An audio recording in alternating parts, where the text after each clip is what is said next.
જોઈએ તો સંસ્કૃત ભાષા વિશે 2 વિધાન આપેલા છે. સાચું વિધાન કહેવાનું છે. Most important. ગમે ત્યારે આવું ક્વેશ્ચનનો આન્સર આપતો હોય તો જોઈ લેવાનું પહેલાં. સાચું પૂછેલું છે ખોટું પૂછેલું. જે પૂછેલું હોય ખોટું પૂછ્યું હોય તો ઉપર રાઉન્ડ કરી દેવાનું. પહેલું એવું કહે છે કે સંસ્કૃતને આર્યોની ભાષા, ઋષિઓની ભાષા કે વિદ્વાનોની ભાષા કહે છે. વિધાન સાચું છે, કારણ કે સંસ્કૃત જે છે એ સામાન્ય જનમાનસની ભાષા હતી નહીં, સામાન્ય લોકોની ભાષા ન હતી. સંસ્કૃત જે છે એ આર્યોની ભાષા હતી, વિદ્વાનોની ભાષા હતી, ઋષિઓની ભાષા હતી, ઇન્ટેલેક્ચ્યુઅલ લોકોની ભાષા હતી, અમીર લોકોની, ઉચ્ચ વર્ણના લોકો જે છે એમની ભાષા હતી. તો કે સામાન્ય જનમાનસના લોકોની કઈ ભાષા હતી? સામાન્ય જનમાનસ લોકોની જે ભાષા હતી એ કઈ હતી? તો કે એ હતી પાલી અને પ્રાકૃત. પાલી પ્રાકૃત ભાષા જે છે એ સામાન્ય જનમાનસની ભાષા હતી. એક પ્રશ્ન પૂછાતો હોય છે મેઇન્સની અંદર કે બૌદ્ધ ધર્મ અને જૈન ધર્મ જે છે એ ફૂલેલો ફાલેલો હતો અથવા તો એ વિકસી ગયેલો હતો, તો એ વિકસવા પાછળના કારણો કયા કયા કારણો જવાબદાર હતા? તો એમાંનું એક કારણ એ પણ હતું કે મહાવીર સ્વામી અને ગૌતમ બુદ્ધ, સિદ્ધાર્થ એ બંને સામાન્ય જનમાનસની ભાષાનો ઉપયોગ કરેલો હતો. સામાન્ય જનમાનસની ભાષા એટલે કે પાલી પ્રાકૃત અને મહાવીર સ્વામીએ અર્ધમાગધી આ ભાષાનો ઉપયોગ કરેલો હતો. જ્યારે જૂનો ધર્મ એટલે કે વૈદિક ધર્મ એટલે કે બ્રાહ્મણ ધર્મ જે છે એ પંડિતોની ઉચ્ચ વર્ણની ભાષા સંસ્કૃતનો ઉપયોગ કરતા હતા. અને સંસ્કૃત ભાષા જે છે એ સામાન્ય લોકોના સમજમાં આવતી ન હતી. એમને તો વાંચવાનો પણ અધિકાર ન હતો અને ખ્યાલ આવતો ન હતો. સામાન્ય લોકો એ વાંચી શકતા ન હતા. એટલે વિદ્વાનોની, નારીઓની, ઋષિઓની ભાષા હતી. તો પહેલું વિધાન સાચું છે. બીજું એવું કહે છે કે મહર્ષિ પાણીની દ્વારા સંસ્કૃત ભાષાના મહાન વ્યાકરણ શાસ્ત્રી હતા. તો એ વાત પણ સાચી છે. પાણીની જે છે એ મહાન વ્યાકરણ શાસ્ત્રી હતા. સંસ્કૃતનું વ્યાકરણ લખેલું હતું એવી બધી વાત માનવામાં આવે છે. પાણીની જે છે એણે અષ્ટાધ્યાયી નામનો એક ગ્રંથ લખેલો હતો, જેની અંદર 8 અલગ અલગ અધ્યાય આપેલા છે. અને એની અંદર ભાષાનું વ્યાકરણ, સંસ્કૃત ભાષાનું વ્યાકરણ, સ્વરને, વ્યંજનને, ધ્વનિને, નિયમોને એ બધી વસ્તુ જે છે એ આપેલી છે. વ્યાકરણની અંદર આપણે જે જોતા હોય નામને, સંયોજનને એ બધી વસ્તુ એની અંદર જે છે આપેલી છે. તો બંને વિધાન જે છે સાચા છે. હવે આપણે બીજી વાત કરીએ. આમાંથી ઘણી બધી વાર અલગ અલગ પ્રકારના ક્વેશ્ચન પૂછાતા હોય છે. કેવા ક્વેશ્ચન પૂછાતા હોય છે ને એ જોઈએ. તો પહેલાં તો તમને ખબર હોય છે કે સંસ્કૃત ભાષા જે છે ને એ કયા કુળની ભાષા છે. અલગ અલગ ભાષા જે છે એને અલગ અલગ ગ્રુપની અંદર વિભાજિત કરવામાં આવેલા છે. તમને ખ્યાલ હશે, તમે એક વસ્તુ નોટ કરેલી હોય તો ભારતની ભાષા જે છે એ યુરોપની ઘણી બધી અમુક ભાષા સાથે મળતી આવે છે. તમને એવું લાગે એવું ક્યારે છે? તો એવું છે જ તે. તમે સમજો કે આપણે માતા કહીએ છીએ તો ઇંગ્લિશની અંદર કહેવાય એને મધર. તો મધરમાં એમ છે, માતામાં એમ છે, બરાબર. પિતા તો કે ફાધર, બ્રધર તો કે ભ્રાતા. બ્રધર નામનો શબ્દ છે, સંસ્કૃતમાં એની માટે શું શબ્દ છે? તો કે ભ્રાતા, બ્રધર ને ભ્રાતા. આવી તો ઘણી બધી વસ્તુ છે, બરાબર. ઘણા બધા શબ્દો છે કે જે મળતા આવતા હોય. અને બીજું, ભાષા જે છે એ સમૃદ્ધ ક્યારે બને? ભાષા સમૃદ્ધ ત્યારે જ બને કે જ્યારે એ પોતાની અંદર બીજા નવા નવા શબ્દો એડ કરતી જાય. તો તમને એ પણ ખ્યાલ હશે કે દરેક ભાષાની અંદર બીજા અલગ અલગ શબ્દો જે છે એ એડ થતા હોય. ફોર એક્ઝામ્પલ, આપણે ગુજરાતી બોલીએ છીએ પણ કે બધું ગુજરાતી બોલતા હોય એવું ન હોય.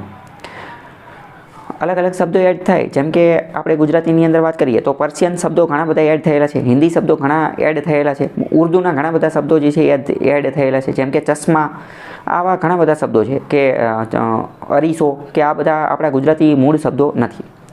બીજી વસ્તુ એ કે ઘણી બધી વાર આમાં કેવું હોય કે કોઈ નવી વસ્તુ ઈજાદ થયેલી હોય, કોઈ નવી વસ્તુની શોધ થયેલી હોય, તો એ શોધ જે દેશમાં થયેલી હોય એ દેશ એને જે નામ આપે એ નામ બધી જગ્યાએ વાપરવાનું છે. જેમ કે ફોર એક્ઝામ્પલ મોબાઈલ, તો કે મોબાઈલ કોઈ ગુજરાતી શબ્દ નથી. લેપટોપ, કોમ્પ્યુટર, તો આ કોઈ ગુજરાતી શબ્દ નથી. તો આ બધાની અંદર કેવું હોય કે એની શોધ જે જગ્યાએ થયેલી હોય અને એ લોકો એને જે નામ આપેલું હોય તો એ જ બધે વાપરવું પડે. તો આ બધી વાતો છે. મેઇન વસ્તુ તમને ખબર હોય છે કે સંસ્કૃત જે છે એ કઈ ભાષાની, કયા કુળની ભાષા છે, કયા ગ્રુપની ભાષા છે. તો આખા વિશ્વની અંદર આવી જેટલી પણ ભાષા છે તો એને અલગ અલગ ગ્રુપની અંદર વિભાજિત કરવામાં આવે છે. તો એમાંનું એક મોસ્ટ ઇમ્પોર્ટન્ટ ગ્રુપ છે ઇન્ડો યુરોપિયન ગ્રુપ. તો સંસ્કૃત જે છે એ ઇન્ડો યુરોપિયન ગ્રુપની ભાષા છે. મોસ્ટ ઇમ્પોર્ટન્ટ ગ્રુપ કયું છે? Indo European group. હવે ઇન્ડો યુરોપિયન ગ્રુપની અંદર પણ પાછા ભાગ પડે. એ ભાગ જે છે એમાંનો એક ભાગ કયો? તો કે Indo Iranian group. Indo Iranian એટલે કે ભારત અને ઈરાનની આજુબાજુનો જે ભાગ જે છે એ ઇન્ડો ઇરાનિયન ગ્રુપ.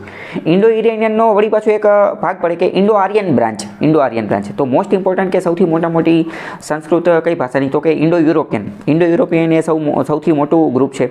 એનો એક બીજો ભાગ પડે એ ઇન્ડો ઇરાનિયન. અને ઇન્ડો ઇરાનિયનનો વળી પાછો એક બીજો ભાગ પડે કે ઇન્ડો આર્યન, બરાબર. તો આવી ભાષા છે. લગભગ નોર્થ ઇન્ડિયા, ઉત્તર ભારતની અંદર જેટલી પણ ભાષા બોલે છે એ મોટાભાગની ઇન્ડો આર્યનને લગતી હોય છે. ગુજરાતી એ ઇન્ડો આર્યનની અંદર જ આવે છે. પરંતુ મેજર ગ્રુપ કયું? તો કે ઇન્ડો યુરોપિયન અથવા તો ઇન્ડો ઇરાનિયન. તો આવા પ્રશ્ન જે છે એ પૂછાતા હોય છે. ત્રણેય કીવર્ડ જે છે તમને ખબર હોય છે ભૂતકાળમાં જીપીએસસી આના વિશે પ્રશ્ન જે છે એ પૂછેલા છે.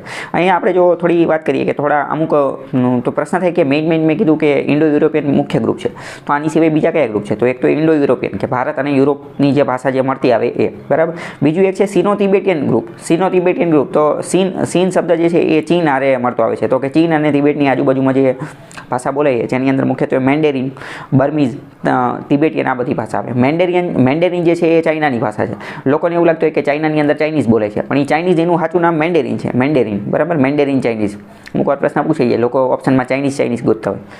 પછી એક બીજી ભાષાનો ગ્રુપ છે Niger Congo. Niger Congo Africa ખંડની આજુબાજુમાં જે જોવા મળે. પછી એક છે આફ્રો એશિયાટિક, એશિયા અને આફ્રિકાના અમુક ખંડોની અંદર જે જોવા મળે એ, બરાબર. પછી અમુક છે ઓસ્ટ્રોનેશિયન નામની ભાષા જે છે. પછી દ્રવિડિયન એ તમને ખ્યાલ હશે કે દ્રવિડિયન નામની ભાષા એ દ્રવિડિયન આપણે સાઉથ ઇન્ડિયા, દક્ષિણ ભારતની અંદર જે જોવા મળે એ. તમિલ, તેલુગુ, કન્નડા, મલયાલમ આ બધી જે છે એ એનો જ ભાગ છે. તો આ બધી વસ્તુ તમને ખ્યાલ હોવો જોઈએ. આ બધા ઉપર ઓલરેડી પીવાયક્યુ જૂના પ્રશ્નો જે છે એ પૂછાઈ ગયેલા છે.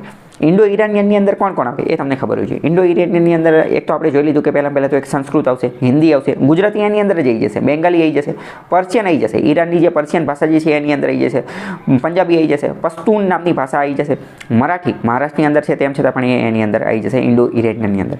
તો આવા અમુક પ્રશ્ન જે છે તમને ખબર હોય છે. બીજી વાત કરીએ કે ભારતની અંદર ભાષા તો એક સર્વે થયેલો હતો, people's linguistic survey of India. એણે કીધું કે ભારતની અંદર 800થી વધુ ભાષા છે, 800ની આજુબાજુ ભાષા છે. મોસ્ટ ઇમ્પોર્ટન્ટ એને એમ કીધું કે છેલ્લા 50 વર્ષની અંદર 50થી વધુ ભાષા જે છે ને એ એક્સટિંક્ટ થઈ ગઈ છે, વિલુપ્ત થઈ ગઈ છે. અમુક ભાષા વિલુપ્ત પણ થઈ જતી હોય. મોસ્ટ ઇમ્પોર્ટન્ટ તમને જાણી અને નવાઈ લાગશે, અમુક ભાષા એવી હોય કે જે શબ્દો વગરની હોય, બરાબર. સાઇન લેંગ્વેજ હોય, અમુક સાઇન લેંગ્વેજ હોય, મ્યુઝિકની લેંગ્વેજ હોય. અમુક નોર્થ ઇસ્ટની અંદર અમુક એવી ભાષા છે કે જે મ્યુઝિકની એની લેંગ્વેજ હોય.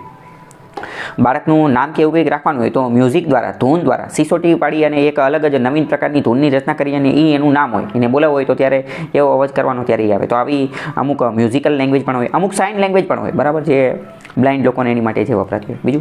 બીજી વાત કરીએ ભારતીય બંધારણમાં ક્યાંય ભાષાની વાત કરેલી છે તો કે આ 8th શેડ્યુલ 8મી અનુસૂચિની અંદર આપણે વાત કરેલી છે. 8મી અનુસૂચિ જે છે એની અંદર આપણે 22 ભાષા છે. 8મી અનુસૂચિની અંદર 22 ભાષા છે. મોસ્ટ ઇમ્પોર્ટન્ટ ઘણી બધી વાર પ્રશ્ન પૂછાતો હોય છે. આ જે 8મી અનુસૂચિમાં જે ભાષા જે છે ઓફિશિયલ લેંગ્વેજ પણ એને અમુક વાર કહેવાતું હોય, બરાબર. તો આજે 8મી અનુસૂચિમાં જે ભાષા જે છે એમાં ઇંગ્લિશ નથી, ઇંગ્લિશ નામની ભાષા એમાં નથી. રાજસ્થાનની નામની ભાષા પણ એની અંદર નથી. બે ત્રણ વાર પ્રશ્ન પૂછાઈ ગયેલો છે કે નીચેનામાંથી કઈ ભાષા એ 8મી અનુસૂચિમાં નથી, તો ઇંગ્લિશ નથી અને રાજસ્થાની પણ નથી. બીજો મોસ્ટ ઇમ્પોર્ટન્ટ પ્રશ્ન, લોકોને એવું લાગતું હોય કે આપણી રાષ્ટ્રીય ભાષા કઈ છે, આપણી નેશનલ લેંગ્વેજ કઈ છે. તમને જાણીને નવાઈ લાગશે, આપણી એક નેશનલ લેંગ્વેજ છે જ નહીં, આપણી એક પણ રાષ્ટ્રીય ભાષા છે નહીં. તમને એવું લાગે તો હિન્દી શું છે? Hindi is not our national language. Hindi આપણી રાષ્ટ્રીય ભાષા નથી. Hindi is our official language. એ આપણી કઈ છે? ઓફિશિયલ લેંગ્વેજ છે. બંધારણની અંદર ભાષાને એને લગતું એક અલગ જ પ્રકારનું ચેપ્ટર આપેલું છે, આર્ટિકલ 343. એની આજુબાજુમાં એની વાતચીતું બધું કરેલું છે, તો આ તમને ખ્યાલ હોવી જોઈએ. આની સિવાય એક બીજો ખ્યાલ પણ છે ક્લાસિકલ લેંગ્વેજ. ક્લાસિકલ લેંગ્વેજ, અમુક ભાષાઓને ક્લાસિકલ લેંગ્વેજનો દરજ્જો આપેલો છે. તો કઈ ભાષા ક્લાસિકલ લેંગ્વેજ છે તમને ખબર હોવી જોઈએ. જીપીએસસી આની ઉપર પ્રશ્ન પૂછેલા છે કે નીચેનામાંથી કઈ ક્લાસિકલ લેંગ્વેજ છે અને કઈ નથી, બરાબર. તો ક્લાસિકલ લેંગ્વેજ છે તમિલ, તેલુગુ, સંસ્કૃત, કન્નડા, મલયાલમ, ઉડિયા, આ બધી જે છે એ કઈ છે? Classical language. પ્રશ્ન પૂછાય છે સૌથી પહેલાં કઈ લેંગ્વેજને ક્લાસિકલ લેંગ્વેજ ઘોષિત કરી હતી? તો તમિલ, કે જે દ્રવિડિયન કુળની ભાષા છે. તો આવા બધા પ્રશ્ન જે છે પૂછતા હોય. બીજો એક તમને એ પણ ખબર હોવી જોઈએ કે ભાષા અને લિપિ બંને અલગ વસ્તુ છે. ભાષા એટલે લેંગ્વેજ, લિપિ એટલે સ્ક્રિપ્ટ. સ્ક્રિપ્ટ એટલે લિપિ. કોઈ પણ ભાષાને લખવા માટે સ્ક્રિપ્ટ, લિપિ હોવી જરૂરી છે.